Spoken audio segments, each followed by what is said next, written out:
आपण पाहत आहात BV महाराष्ट्र न्यूज, खबरबात महाराष्ट्राची।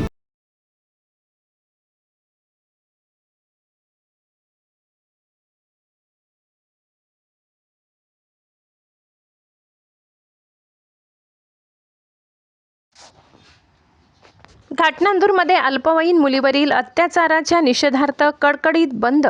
घाटनांदूर येथील अल्पवयीन मुलीवर झालेल्या लैंगिक अत्याचाराच्या घटनेच्या निषेधार्थ काल मंगळवारी घाटनांदूर गाव कडकडीत बंद ठेवण्यात आले। यावेळी व्यापारी प्रतिष्ठाने वाहतूक पूर्णपणे बंद ठेवून ग्रामस्थांनी घटनेचा तीव्र निषेध नोंदवला। याबाबत सविस्तर वृत्त असे की काही दिवसांपूर्वी घाटनांदूर येथील अल्पवयीन मुलीवर लैंगिक अत्याचार झाल्याची घटना उघडकीस आली होती।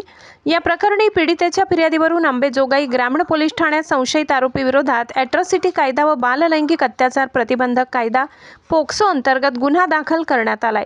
गुन्हा दाखल झाल्यानंतर संतप्त झालेल्या काही तरुणांनी घटनास्थळी जाऊन आरोपीला मारहाण केली। त्यानंतर आरोपीच्या आई वडिलांनी त्या तरुणांविरुद्ध पोलीस ठाण्यात तक्रार देऊन गुन्हे दाखल केले होते। त्यामुळे गावातील वातावरण तणावपूर्ण झाले होते। या पार्श्वभूमीवर काल घाटनांदूर बंद ठेवून उपस्थित नागरिकांनी पोलीस निरीक्षक मुरलीधर खोकले, सहाय्यक पोलीस निरीक्षक संतोष जाधव यांना निवेदन देण्यात आले। यावेळी नागरिक मोठ्या संख्येने उपस्थित होते। निवेदनातील मागण्या खालीलप्रमाणे होत्या। एक आरोपी मुलाला मारहाण केल्याप्रकरणी ज्या तरुणांवर गुन्हे दाखल झाले आहेत ते खोटे असून तात्काळ मागे घेण्यात यावे।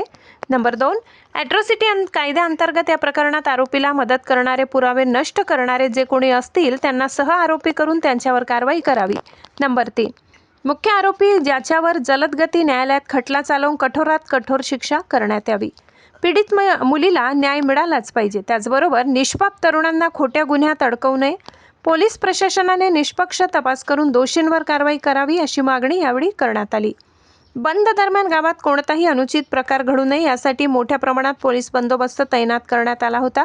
सह पोलीस निरीक्षक बाळकृष्ण मुंडे, SG सोळुंके, घुगे, बाबूराव, अशोक, भिकडसाहेब, बालासाहेब डोंगरे यांनी चोख बंदोबस्त ठेवला होता। BV न्यूज महाराष्ट्रासाठी विभागीय संपादक महेंद्र गोदाम।